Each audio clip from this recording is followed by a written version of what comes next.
ভূস্বর্গ ভয়ঙ্কর তো বটেই, বিশেষত সেনাবাহিনীর জন্য। কখন সন্ত্রাসবাদীরা সেনা ছাউনিতে হামলা করবে, কখনো হতে পারে আত্মঘাতী বোমারু আক্রমণ, কিছুই জানা নেই। কাশ্মীরের সেই রণাঙ্গন নিয়েই আমাদের এই বিশেষ অডিও সিরিজ। আমরা কথা বলেছি এই লড়াইয়েরই এক সাহসী সৈনিক, সিআরপিএফ এর কমান্ড্যান্ট MK সিং এর সঙ্গে। এই পর্বটির নামকরণ হতেই পারে আমার মৃতদেহটিও যেন দেখতে সুন্দর লাগে। কেন এই নাম তা জানার জন্য শুনতে থাকুন। ছবির মতো সুন্দর মানসওয়াল হ্রদের পাশে সাফাপুরা গ্রাম, সেখানেই কাশ্মীরি পণ্ডিতদের পরিত্যক্ত বাড়িগুলোর মধ্যে কমান্ড্যান্ট MK সিং এর ক্যাম্প। নিরাপত্তার দিক থেকে দেখলে বিপজ্জনক জায়গা। সন্ত্রাসবাদীরা যে কোনো বাড়িতে লুকিয়ে থেকে হামলা চালাতে পারে। যখন MK সিং সাফাপুরায় এক বছরে 21 বার রকেট আক্রমণ হয়, যখন যা খুশি হতে পারত এমন এক জায়গা। खुद को हमें इतना कॉन्फिडेंस होता है कि हमको मालूम है कि मैं खुद सुरक्षित रहूंगा और आसपास के माहौल को, अपने साथी को सुरक्षित रख लूंगा। लेकिन अगर कोई साया भी आपको ऐसे दिख जाए तो लगता है कुछ गड़बड़ तो नहीं है। এরকম এক জায়গায় একমাত্র ভরসা ছিল চারদিক থেকে ঘিরে থাকা আখরোট গাছগুলো। তারাই জওয়ানদের রক্ষা করত। একবার যদিও সেই জঙ্গল ফুঁড়েই রকেট এসে পড়েছিল পাশের বাড়ির ছাতে, ভাগ্য ভালো যে বিস্ফোরণ হয়নি।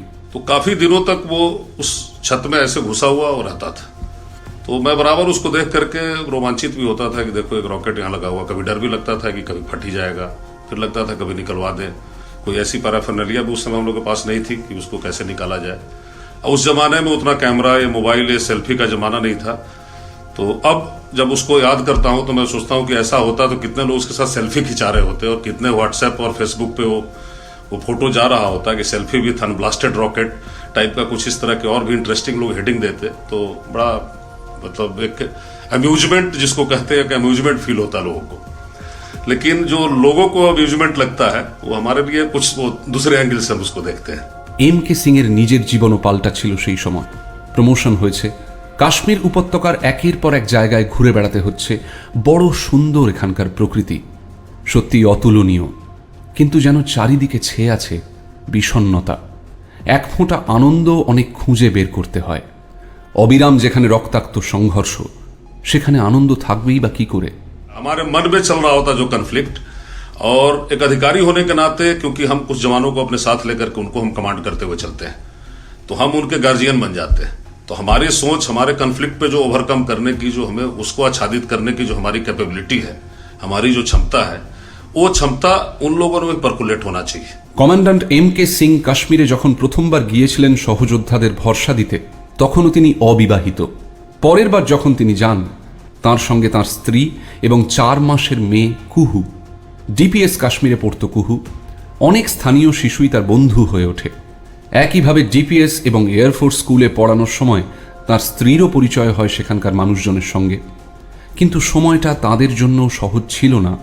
অনেক বাচ্চাই কুহুকে বলতো, তোর বাবা মিলিটারিতে আছে, ওরা আমাদের লোকজনের ওপর খুব অত্যাচার করে, আমরা তোর সঙ্গে এক বেঞ্চে বসবো না। তখন কমান্ড্যান্ট তার মেয়েকে বোঝাতেন যে সকলের সঙ্গে বন্ধুত্ব করতে হয়। एक तरफ आप तुलना करते हैं कि इतनी हिंसा है, इतनी सारी समस्याएं हैं, बहुत तरह की चीजें हैं। ये बाद के समय में ऐसी आया है। जो कश्मीरियत है या कश्मीर के लोगों की जो उनकी सभ्यता की जो उन्नति है वो बहुत ही अच्छी है। কাশ্মীরে বেঁচে থাকা ভীষণ কঠিন, তবে তারই মধ্যে ডিউটি করতে হয়। জীবন চলতে থাকে। আত্মঘাতী হামলা, গ্রেনেড হামলা, পাথর ছোঁড়া, এইসব সামলাতে সামলাতে স্বাস্থ্য ভাঙে, এমনকি মৃত্যুও হয়। MK সিং কাশ্মীরে থেকেছেন 10 বছরেরও বেশি। মোকাবিলা করতে হয়েছে 3টি আত্মঘাতী হামলার। তার প্রথমটি এক শীতে কাঁপা রাতে, 12 ফেব্রুয়ারি 2001। वो दिन मुझे आज भी बड़े क्लियरली, बहुत ही साफ तौर पे याद है कि मैं अपने कमरे में आया, जैसे ही आकर के अपना जूता उतारने का, अपने हथियार साथ में रहते हैं कश्मीर में, लोगों के साथ रखने का प्रयास किया। हमारे साथी एक सिपाही थे दिलीप सेट्टी, उसने अपना सब चीज साथ साथ मिलकर के, चलो हथियार यहाँ रख देते हैं, इसको ऐसे रखते हैं। एक जूता जैसे नीचे उतारा था, शायद वो जूते की थड की जो आवाज जो जमीन पे होगी, उसी के साथ साथ एक ब्लास्ट की भी आवाज आई। একটা জুতো মেঝেতে আর একটা পায়ে, কিন্তু সেই অবস্থাতেই কমান্ড্যান্ট মোকাবিলার জন্য বেরিয়ে এলেন। কিন্তু সেই কয়েক সেকেন্ডের মধ্যেই গ্রেনেডের বর্ষণ শুরু হলো তাদের উপর, তার সঙ্গে মুহুর্মুহু ফায়ারিং। হামলা করেছিল 12-13 জন জঙ্গির একটি দল। 2 জন আত্মঘাতী বোমারুকে তারা ক্যাম্পে ঢোকাতে চাইছিল। পরে সেনাবাহিনী দেখে তাদের একজনের পিঠে 20 কিলো আরডিএক্সের বোঝা, এক হাতে AK-56 চালাচ্ছে আর এক হাতে গ্রেনেড ছুঁড়ছে। কমান্ড্যান্টের ইউনিট মোকাবিলায় সফল হয়, 2 জন আত্মঘাতী বোমারুই নিহত হয়। কিন্তু এই অপ্রত্যাশিত লড়াইয়ের মধ্যেই একসময় কমান্ড্যান্ট MK সিং নিজেই হতাশ হয়ে পড়েন। মনে হয় তার এবং তার সঙ্গীদের আজই বোধহয় জীবনের শেষ দিন। लेकिन एक वक्त ऐसा आया कि मैं सोचा कि अब तो सारा चीज समाप्त हो जाएगा, अब जो है आज ही लास्ट डे होता है। ऐसी फीलिंग एक आती है, मौत की एक छाया कहीं ना कहीं आपको घूम जाती है, गोली जब अगल बगल से गुजरती है तब भी आती है। কমান্ড্যান্ট তার নিজের হাতিয়ার মাটিতে রেখে দিলেন, তারপর কিছুক্ষণের জন্য আরাম করে বসে পড়লেন ঘাসে ছাওয়া জমিতে। পাশেই অন্য এক সৈন্য তখনও ফায়ারিং করছে। बहुत छोटे क्षण के लिए हुआ होगा। मेरे बाल उस समय बड़े घुंघराले बाल थे, बड़े स्टाइल में बाल रहते थे। ऑल्दो फौजी आदमी हूं तो कान के ऊपर ऐसे कटवा के रखता था, लेकिन फिर भी थोड़ा बचा के रखते थे, ऊपर घुंघराले बालों के अंगर डेज थे।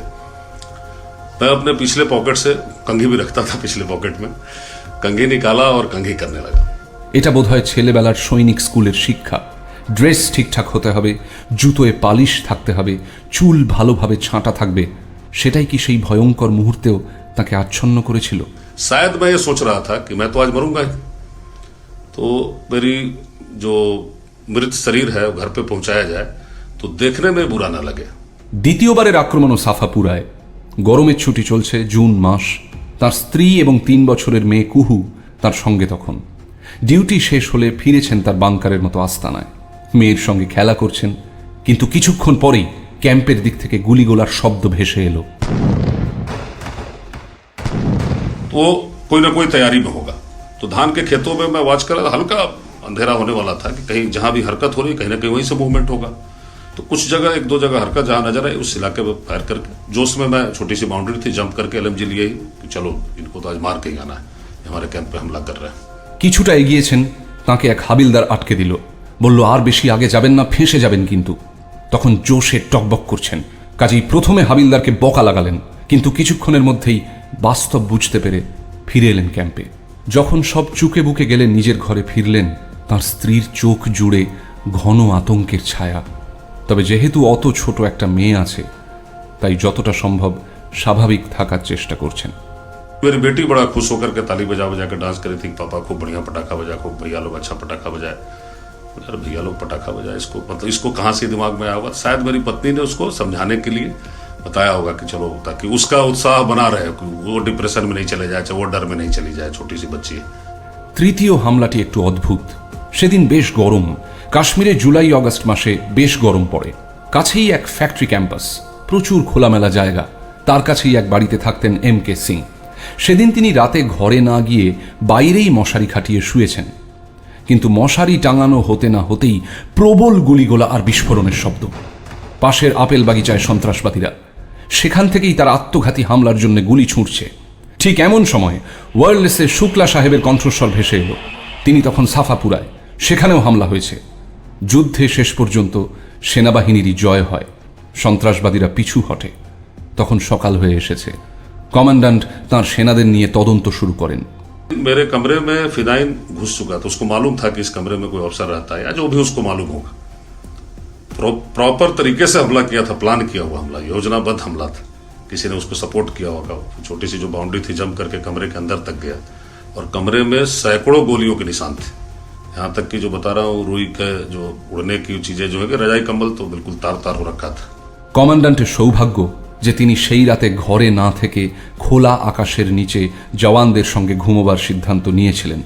নইলে এই গল্প শোনার জন্য আমরা তাকে আজ জীবিত অবস্থায় পেতাম না।